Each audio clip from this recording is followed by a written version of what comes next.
in this class now, no? It's okay. I'll do it from the next class. Okay, we'll see. Now let us see if anybody is playing around.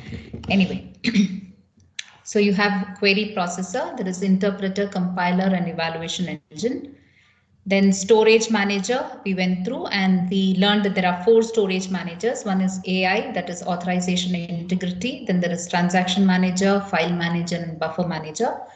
And all these managing modules perform the job as the name itself is suggesting. Then we came to the disk storage, and there are 2 disk storage here. One is data, the actual place where your data is getting stored, and the data dictionary. So these are the things that we learned in the previous session. So now we move on to the distributed database system. In distributed, don't go by the number of the chapter number. Okay, this is a slide which I took from the net. What is required for your syllabus.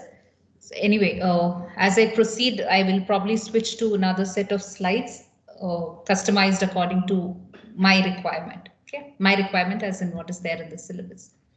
So beginning sessions, I will utilize these slides.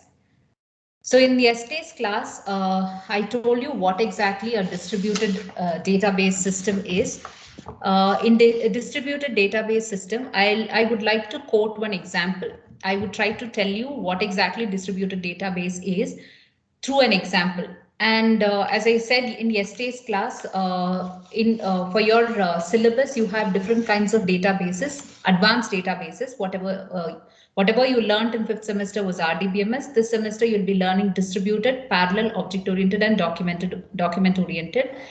For the ones who were not there in previous class, this is for you to understand that if you look at the syllabus, distributed database is put at the last, but distributed database is an extension of whatever RDBMS that you have learned. More, the queries are the same. So that's the reason why distributed database is picked to be taught first based on the course modified course plan. So now first let me tell you what exactly distributed database is through an example.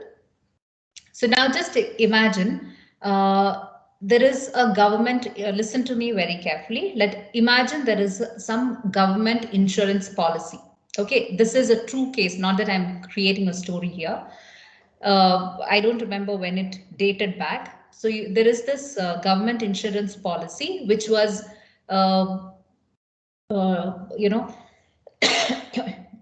laid out by the government for the general public. And those insurance company was spread across all the states present in India. And all the states or districts were maintaining a separate database of the people of that particular state. Okay, we'll consider one particular state rather than taking the entire country. We'll just take one state, and all the districts had this particular database, insurance database of that particular district, whoever was registering or buying that particular policy.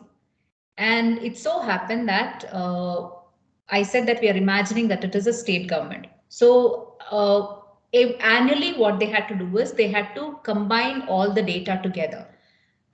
From all the districts, all these data, assuming that there are only 10 districts in that particular state. So from all the 10 districts, essentially all these data needed to be collected. And understand the fact that in all the 10 places, the databases are maintained separately. It is a standalone system. When I say standalone system, it means that they are not connected with each other. Of course, their schema would be same. When I say I have 5 tables in my customer table, 5 columns in my customer table, even all the 10 places, it is one table with 5 columns. It's the same. The schema is all the same, but only thing is they are not interacting with each other. So this is how the nature is. Okay. So annually what they had to do is they had to combine all these data to have one single database. They are supposed to maintain a record of all the 10 districts data. So what the government does is, or whatever the officials do is, they collect the data from all the places and then combine it together. That they used to integrate this together. And in case there is again a change, that had to be communicated to all the 10 districts separately, and all of them would have done it or would not have done it. So there is an inconsistency also. So thus this kind of trouble or this kind of problem was seen by the insurance policy, the government insurance policy encountered this kind of problem that the data was distributed in many places, and there are chances of inconsistency. There was a problem in integrating the data. We will not get timely data. Getting the data, in case I want to know what is the policy, I want all the policy holders whose age is above 65, say. So I have to contact all the 10 districts to get this particular data.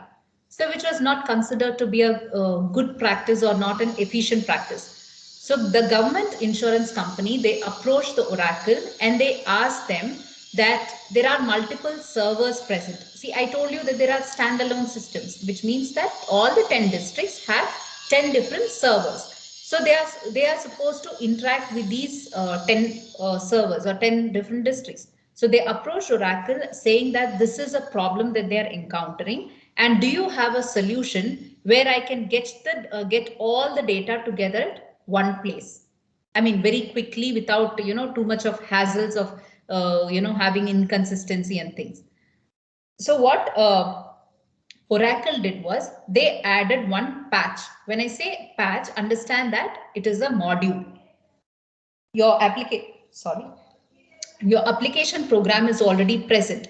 Only thing the Oracle did was, I mean, when I say only thing, it's not a simple thing. They did add one module or say one patch. And what is that patch? That patch is called the communication module. I repeat, Oracle identified, they analyzed the problem and they came up with a solution of adding one patch. And this patch means it's a single module called the communication module. What this communication module does is, as the name itself is suggesting, communication module is there to enable communication with all the 10 districts together. How is it going to do? It is going to process the query that I write. Let us say that I'm the capital of that particular state, and there are 9 more districts present. Okay, imagine that I'm a district now. Okay, so what I have to do is I want to know from all that, I'm the capital, right? So I want to know all the policy holders whose age is above 60 or 65, whatever. So what I'll do is I will run my query in my user interface. Understand that all these 10 districts are connected. How are they connected? Through the communication module. They are all connected together. And everybody have their own servers. Okay, that is again different categories that I'll tell you. Right now, you imagine that all of them have their own standalone system. They have their own server. The data is stored at their locally. Okay, they are present locally. So 10 districts means 10 different servers are present. They are storing the data locally there. And I'm just considering that as an example. So all of these 10 districts are connected. Now I want this particular requirement that I want the details of all the policy holders whose age is above 60 or 65. So what I would do is I will run my query in my user interface, in my IO interface, the input output interface. I run this query. So when I run this query, what the database system does is there are 2 ways in which this query can be run. One, it will run as a standalone query. 2, it will run over the network. I repeat, when I enter the query or when I type the query, whatever input whatever requirement my query is, when I type as a user, when I type that particular requirement, this particular requirement, see, when I say typing the query, you've already done a database application. You know that the end user is not going to sit and write a query there, select star from blah, blah, blah. No, we are not going to do that. We are using a user interface for that. That user interface is going to, whatever input that I give, that, backend, you have a query which is taking those values, whatever you have inserted in a text box. So that query gets executed. So this execution, as I said, happens in 2 ways. One is as a standalone query. Query for a standalone system or over the network. When I say standalone system, it is same as what you had done in your RDBMS. Whatever query you type, it is locally present. that gets, it searches the local database and fetches the data if it is there. Otherwise, you get a, message no rows selected. Now, this is the first case. Now we are talking about distributed database system where everything is connected. So when we realize, when we, in the sense, the database realizes that through the standalone system, I did not get the response. I did not get the required data. What happens is it switches over to the next category of execution, which is executing it over the network. Now, when it is executing over the network, you have to understand that communication module comes into picture. Now, what is this communication module? Communication module is the one which is going to help us aid the communication between all the 10 servers. What does this communication do? How does it execute? Communication module will embed the query that I had written as a user. I'm the capital. I was the one who wrote the query. So whatever query I wrote, that communication module is going to fetch that, embed it within their program, and that communication module is communicating with the rest of the 9 servers, and locally those data are getting processed. So all the 9 places, the DBMS architecture is going to take this particular query, run it in their server, run at their end. Okay, so which means that 9 different places the data processing is happening. And see, it may so happen that, not all the rest 9 of the districts may have policy holders about 60, 65. It's okay. You, from that particular server, you may get it as no rows selected or something like that. Whereas the others may have, so one or the other may have. So whatever it is, it will gather all the data, integrate together. Again, these are all passed back through the communication model, and it will go to the that particular site which has initiated this particular query. I hope I'm clear on that. So through the communication module, all these data, the data retrieved, passes through the communication module, and it reaches the the site or the server which initiated that particular query. This is how a normal distributed database system, this database management system works. And here in this case, understand that the schema are all the same. We are assuming, we are taking the consideration that all the schema are, all the servers, they have the same schema. Now, the question is, can we have different schema and yet get connected through the communication module? Yes, that is also possible. Okay, there are few characteristics which the database management system is expected to have. So one of them says about that, even if they have different schemas, you will be able to connect. Okay, so that's the whole requirement of, and later on what happened, now this was a solution for a government insurance policy. And as I said, this is not a cock and bull story. This has actually happened for one of the government insurance policy. This was generated, and that was Oracle's DDBMS. This is how the Oracle distributed database came into picture. And when they saw that this was addressing the problem that the government insurance policy had, Oracle came to know that this is just not the problem that is associated with the government insurance policy. This could be present anywhere else, isn't it? Any application, even for that matter, if you just take up a very simple example of ours. Ours is not distributed, ours is a centralized database. See, even the counseling, you can see in counseling. Okay, I'll tell you that later. I will not mix that up. Now, in case some of the stores, now let us say Aishwarya's supermarket is there. It has many branches, many divisions.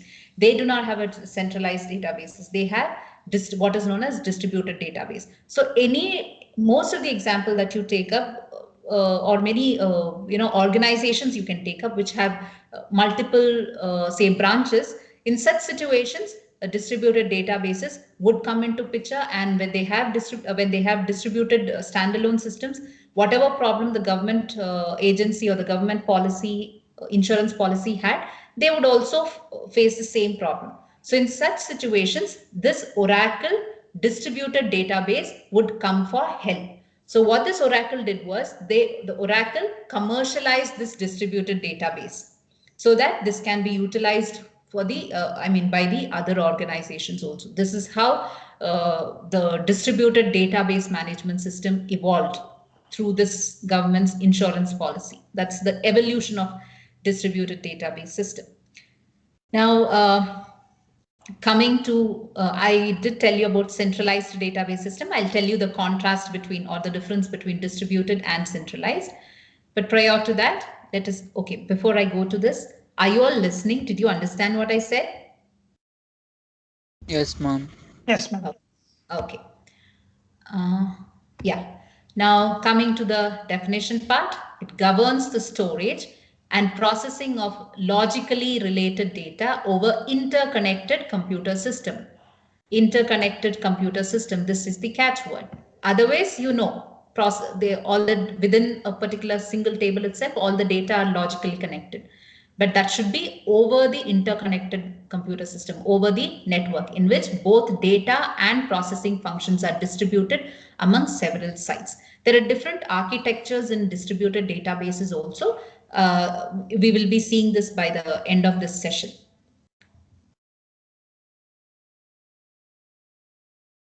Okay, yeah. Here comes the centralized databases and the distributed databases. In centralized database system, what happens is this particular slide talks about the characteristics or features of centralized databases. But before that, we should first understand what is a centralized database system. The best example for centralized database is something that you all had undergone 3 years back, which is your counseling, Amrita counseling session. In Amrita counseling session, what used to happen was all the students who had written Amrita entrance exam, you used to get a rank, and any place that you go, you had three locations for attending the counseling. One is Bangalore campus, the Etimadai campus, and the Amritapuri campus. So these 3 campuses you had, and you could see that there was only one seat matrix which was displayed in all the 3 campuses at the same time. It is not that, let us say Vikas is sitting in Bangalore campus and let us say Priya is sitting in Kochi Amritapuri campus. Vikas is not going to see a different, seat matrix than what Priya is seeing. Both of them are seeing the same seat matrix. If one student picks up from in Amritapuri, takes a seat in CSE seat in Bangalore campus, let us say 10 seats were there, it becomes 9 there. In a person in Amritapuri chooses one CSE seat in Bangalore, so that 10 becomes 9. So Priya is able to see that. Vikas is not deprived of seeing that. Vikas will also be seeing that 10 changing to 9. So what I'm trying to tell you here is, in this situation, in such examples, you just have one centralized database system. That is, you have it, the database is just, there is one single storage. If you remember, in the previous case, I told you that there are multiple standalone servers. In this case, in a centralized system, what happens is you just have a single storage area, single server, and all the other campuses are getting connected. I think it is Amritapuri or Etimadai. I'm not very sure. I think it is Etimadai only. Okay, whatever. That's not a topic of discussion anyways. So you have present in one place, and all the other campuses are clients here. They are connecting to this particular server. So any change that happens in one server, that is getting communicated to the other campuses or other clients which are connected to this particular single server. Just understand so much that in centralized database system, you just have a single server. Now, I hope that is clear. In case of centralized system, centralized database system, you just have a single server. Now, coming to its advantages and disadvantages. In case of centralized system, what happens is there is always a fear of having a performance degradation.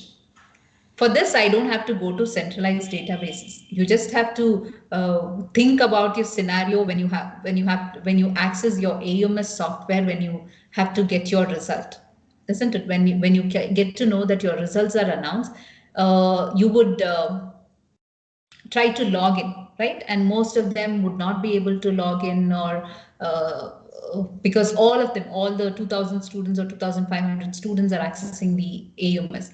So which means that there are many clients which are passing the request at the same point of time.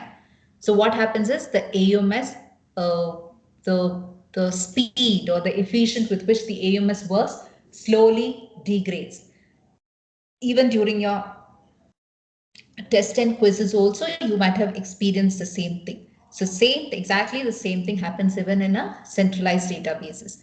When you have multiple clients, what happens is when they try to access this data, there are high chances of performance degradation for the obvious reasons that there are many remote sites or many clients getting connected to it. So that is one disadvantage of having a centralized database.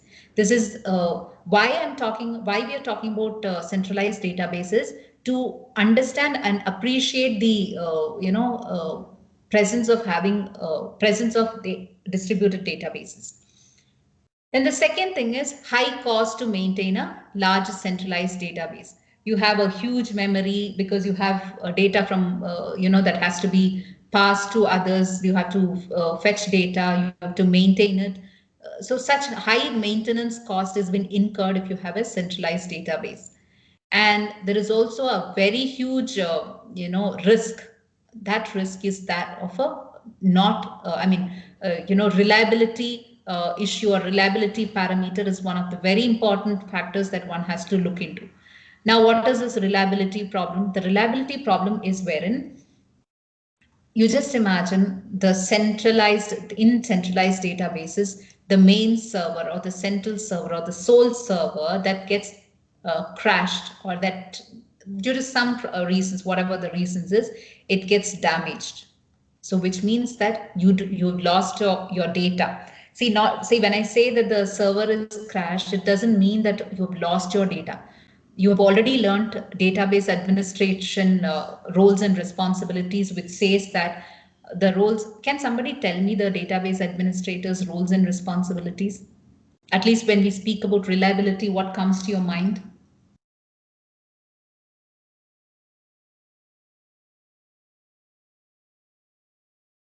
Students, database administrators' roles. Are you all there, first of all? Ma'am, maintenance, like regular maintenance and regularly backing the data. Yes. I wanted the second point. Regular backup of the data is taken. So whenever, that point is what needs to be remembered at this particular, when I discuss this.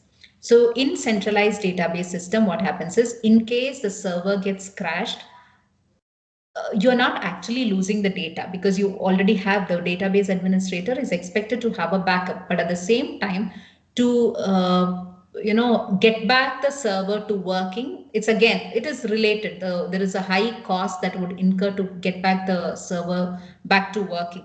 So there is a reliability issue. So, or for that matter, let us say currently the counseling process is happening, a Amrita counseling process is happening, and suddenly the server crashes. You can recover, no doubt, but how long does it take? We do not know, isn't it? You have a backup, that is all fine. But at the same time, the entire counseling process comes to stand, isn't it? You cannot process further. Why? Because you have a central server and that is crashed.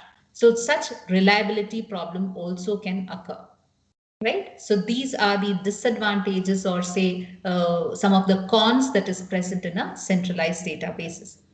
In case if it is a decentralized mechanism, or it is a distributed databases, one thing you can see is all the servers are present locally.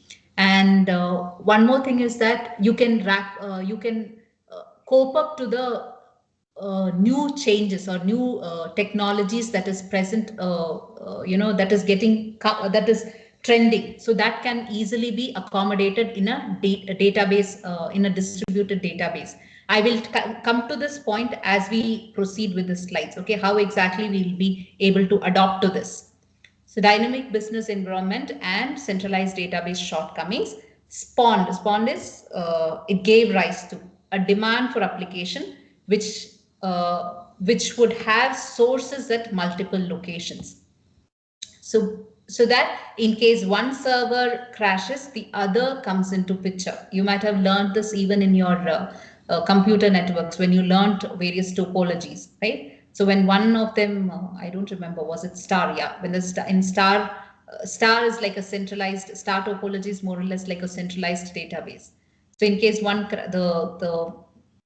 if one of the main, I forgot the term, yeah, the main point, crashes, the others will lose out the connection. So same way, even here, in case the main server loses its data, the entire application or the processing gets standstill.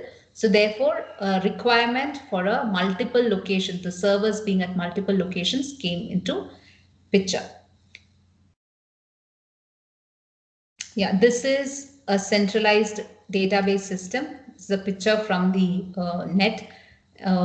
Understand that you just don't imagine this to be a single machine that is present. Okay, you just imagine your star topology where you have multiple systems around, and all these multiple systems are connected to this centralized servers. You have one single server and you have multiple clients which are connected to it, and all the response request and response happens this way. This is a centralized database system. Now, coming to distributed database advantages. The first one is data are located near greatest demand site. Now, what does this mean? When you say data are located at one site, understandable.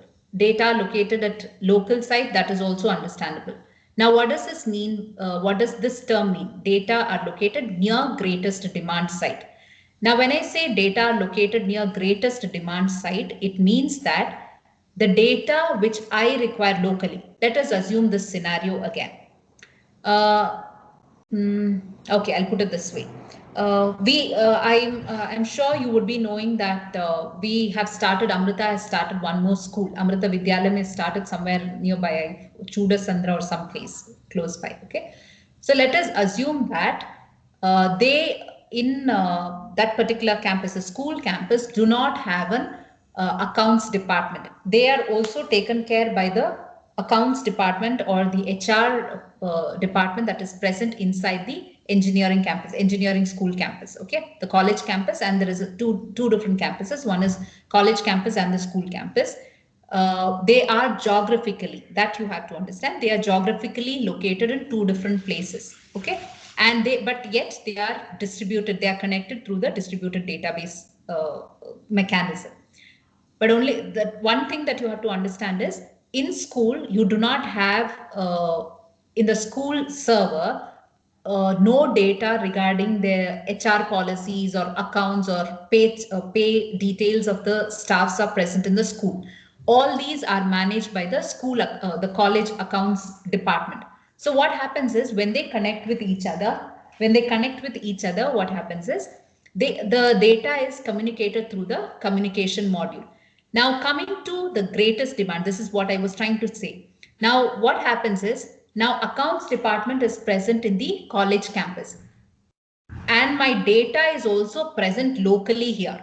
So which means that when the accounts department is processing the salary data, I do not have to use the communication module at all.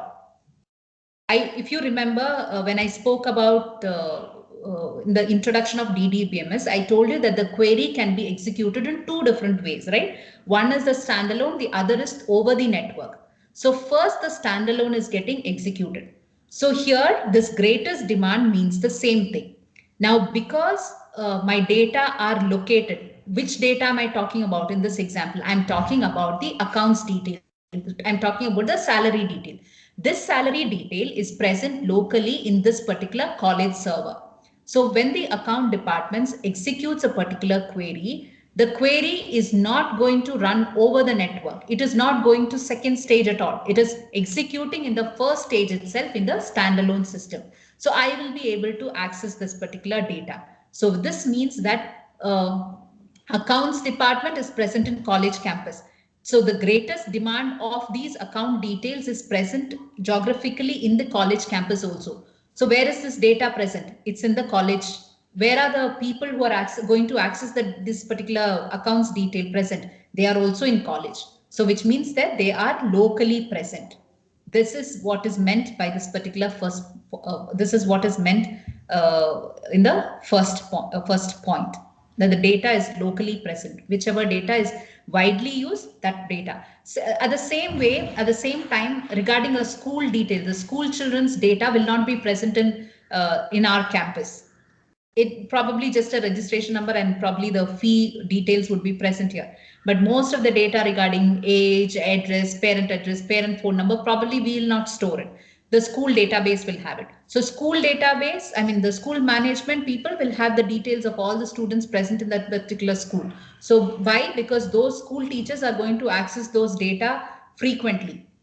We will not. College people has nothing to do with the school students there, isn't it? So that data is present there. So this is what is meant by whatever data is in greatest demand, that particular retriever and that particular data has to be geographically located at one particular point, one particular place. That's the first point. Second point, because of this, it becomes obvious that the data would be accessed in a faster rate. Then faster data processing also happens. Again, so this is something which are cascading because you have the data locally present, though it is in a distributed management, distributed nature, yet we can achieve faster access for the reasons that they are present they are present locally. Same way, faster data processing can also happen. Thank you so much. And then coming to growth facilitation. In a growth facilitation, what point is being said is any kind of any number of sites can be included. Now, growth that's basically including many what do I say, clients. Not exactly clients. Okay, I told you in this example which I said there is a college and there is a school which are getting connected. Let us say that tomorrow I have one more sports university or sports academy, a sports academy which has been which started by the Amrita. So you have three organizations which are geographically located in three different places. So what I did was, the university is growing in its measure with respect to other schools or academies. So now I have a sports academy. So sports academies data is also maintained by the college accounts department. So which means that I could easily incorporate one more server which can be connected, and I can connect them over the network through the communication module. That is what is meant by a growth facilitation. That is, I can add as many number of standalone databases to be a part of the network. Yeah, that would be a right way of putting it. I can include as many number of standalone systems into a single distributed database system. Of course, they have to be connected. Otherwise, there's no point in having them in the, see now I have college database, Amrita College and Amrita School connecting to each other. Okay. I have nothing to do with the election details with me. So I cannot use that in my distributed network, right? So whichever is connected to Amrita, I will bring them together to form components of a single distributed system, so that I can manipulate or manage the data, not exactly manipulate, manage the data. Okay, so growth facilitation is including standalone systems to be a part of your distributed network. Improved and quick communications. We are able to achieve this through Oracle's, the example we are quoting here is the Oracle's distributed database system. So we have a communication module. So communication module would be present. That can be used for easy communication. Reduced operating cost, for the reasons that there are two ways of operating. In case there is a data that is present in the standalone system, I do not have an overhead of using the communication module.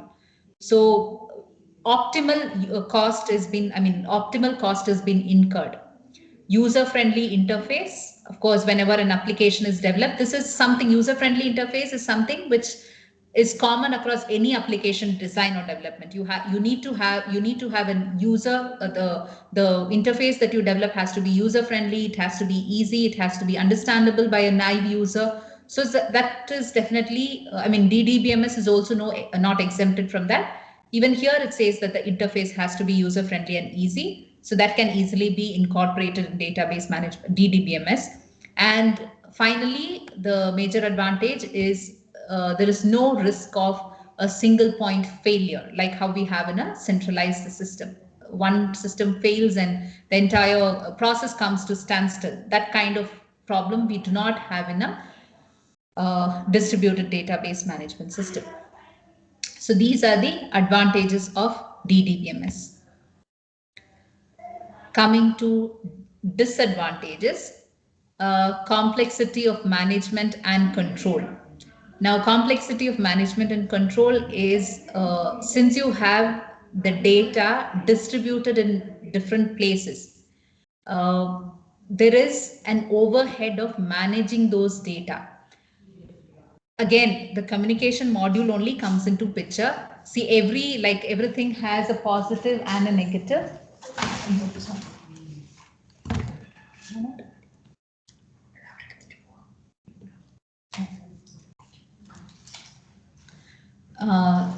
So distributed, the disadvantage is that the complexity of management and control, there is a complexity in managing these data because they are geographically present in different distributed in a geographically different places. So therefore there is a bit of complexity in managing these data and also for the control of data. I'll tell you the second point and probably possibly relate it with this. Since what happens is when you have data in multiple places and you have data which is running over the network, you know that there are various attacks that can be you can anticipate. When you have data present in the network, there is definitely a risk of data getting exposed to the outside world. See, now the examples that I quoted were of simple databases where we talk about the school databases. We are just passing information like whether the student has paid the fee or not paid the fee, what is my salary data. These are all okay, even if it is in the network and it gets leaked also, not a big issue. But just imagine a case where you have a data critical applications. Do you understand by the term data critical applications? What is the meaning of data critical application? Students? What do you understand by the term data critical application? Something like where we use sensitive data and to transfer or something. Can you give me some examples, some domain where such... Card, all these. Which one? The bank transactions, basically. Okay, very good, very good. Bank is one, and the other you can consider as a defense domain, medical, data.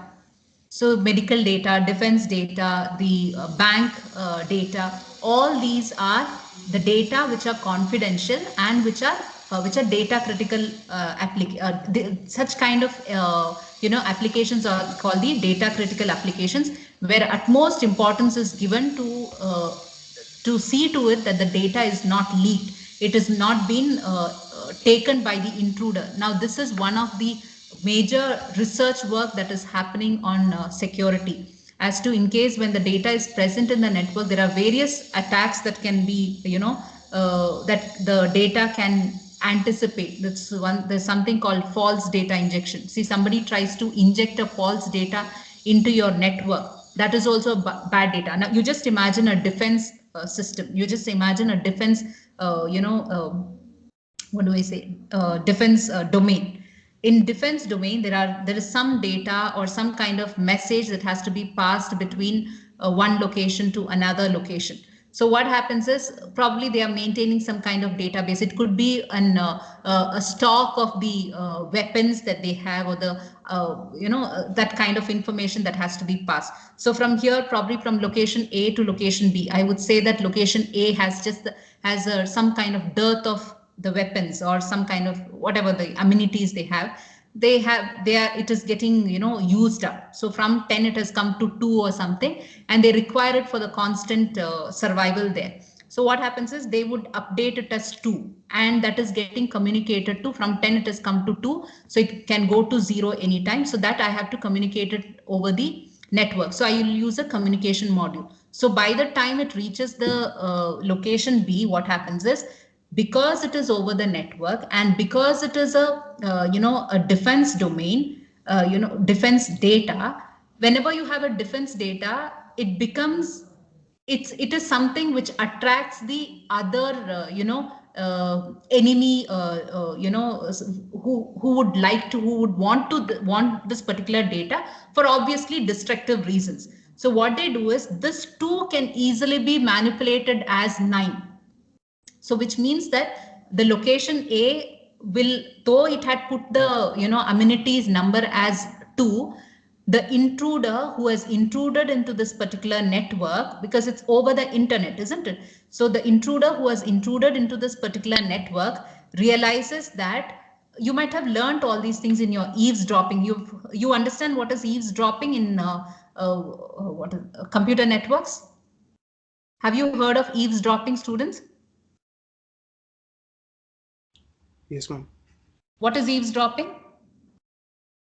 Listening to the communication being passed in that channel. Yes. So whatever data is getting communicated, it understands that it is a defense data as and when they pass, and they will intrude. This is eavesdropping, is something which is a passive attack. You understand what is active attack and passive attack? When you learned security issues in network? Yes, ma'am. What is a passive attack? Basically, the user will not understand that this attack is he's being subjected to this attack. Correct. Until, yeah. Active? Basically, user will know he's being subjected to the attack, like something like denial of service or something like that. Yeah, besides that, you can also, active attack will also have things like, the data integrity is lost. You will manipulate the data.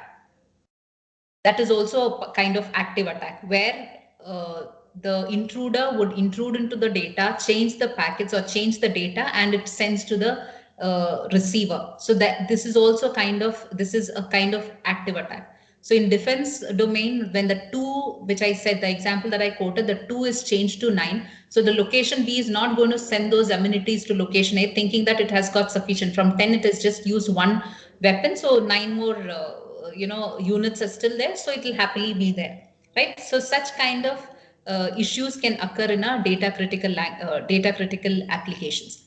So data critical applications, such security issues are also present in a distributed database.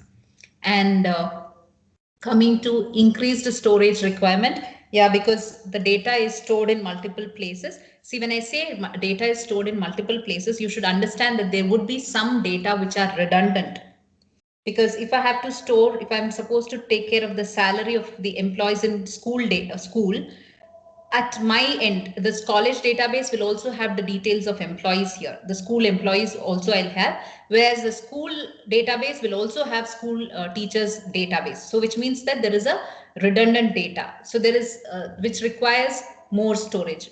You are, I don't say unnecessarily, but still there is a data redundancy, and the storage requirement is also more. There would be some data which may be present, which has to be present locally, it may be redundant also, certain policies or something like that, that is present across all the distributed systems, distributed standalone systems. So the requirement is more. See, when we are saying all these, you have to compare it with the centralized database.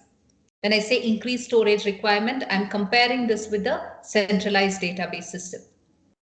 Greater difficulty in managing the data environment, because all of them are geographically present in different places. So that's a kind of, there is a difficulty in managing the data. Then increased training cost. Increased training cost is because, see, if we have a centralized data, now in case of the Amrita's counseling, when we do the counseling, when we do the admission process, we are only looking into the UI. We are not looking into any other part, because it's a centralized database. We do not have an idea of how exactly the server is, who's maintaining the server. I mean, who in the sense, we know there's one campus who's maintaining and there's a team working on it. But besides that, we do not know any other, inner details of our centralized data. We have absolutely no idea, except for the fact that we are interacting with the user interface. If it was a distributed database, every locations, every single standalone systems would have their own local servers. And when they have local servers and there is a data processing happening, it becomes important that all the team members who are working with those standalone servers need to be trained with respect to the distributed system, because with which other standalone systems it is going to interact with. So all these information has to be maintained. I mean, there has to be people who has to be trained to make use of this distributed database system. So there is a training cost that is incurred whenever you have a distributed database. Okay, so these are the disadvantages that you can come across, but when you look at the advantages, this has more weight when compared to a disadvantages. So this is all we will go through regarding data distributed processing and all. We'll see it in the next class. It's time also. So we just saw what is a distributed database system. I spoke about government insurance policy and how distributed databases evolved. We saw the main difference between a centralized DB and a distributed database. And when I spoke about distributed database, I also spoke about how exactly the query is getting executed, whether it is in a standalone system or is it going to over the network. So that's another second thing that we learned. We saw what are the disadvantages or what are the challenges that centralized databases have. Then we looked into the schematic representation of how exactly centralized databases are, advantages of distributed databases and disadvantages of distributed databases. Okay, so these are what we learned in today's session. So yeah, I think we shall wind up now and we'll meet in tomorrow's class. So is that fine, students? Too much of talking? Yes, thank you. You're able to understand? Yes, ma'am. Okay, fine. Okay, then students, we shall meet in tomorrow's session. Okay, thank you, students. Have a nice day. Bye. Thank you. Thank you, ma'am. Bye, Thank you. Thank you, ma'am. Bye. Bye.